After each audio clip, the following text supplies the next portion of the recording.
একটু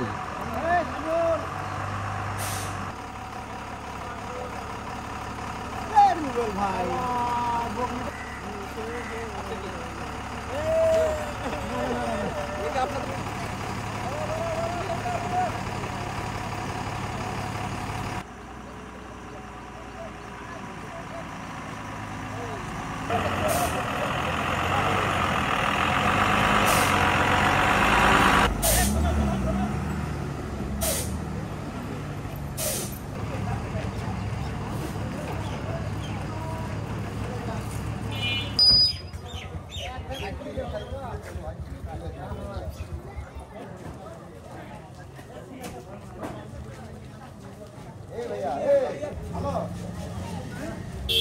এই যাও এই দাঁড়া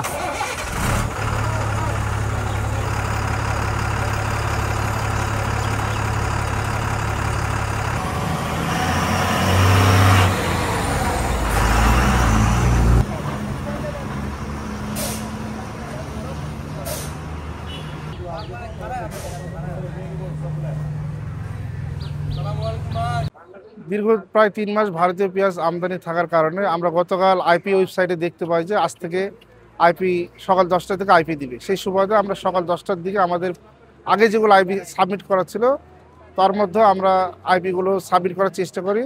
আজকে যে সকল আইপি অনুমোদন হয়েছে তার মধ্যে 50টি আইপির ভিতরে আমরা হিলি বর্ডারে মিসেস রকি ডিলার আমাদের প্রতিষ্ঠান মিসেস রকি ডিলার্স সেই প্রতিষ্ঠানে একটি 30 টন আইপি পেয়েছি। আমাদের গাড়ি অলরেডি বর্ডারে চলে আসছে, কিছুক্ষণের ভিতরেই ঢুকবে। দেশি পেঁয়াজের যেহেতু বাজার কমতির দিকে এলসি পেঁয়াজও মোটামুটি মানে ভোক্তাদের ক্রয় ক্ষমতার ভিতরেই থাকবে। আমরা আশা করছি এলসি যদি আমদানি যদি অব্যাহত থাকে তো মোটামুটি পেঁয়াজের দাম মানুষের জনসাধারণের হাতে নাগালের ভিতরে চলে আসবে।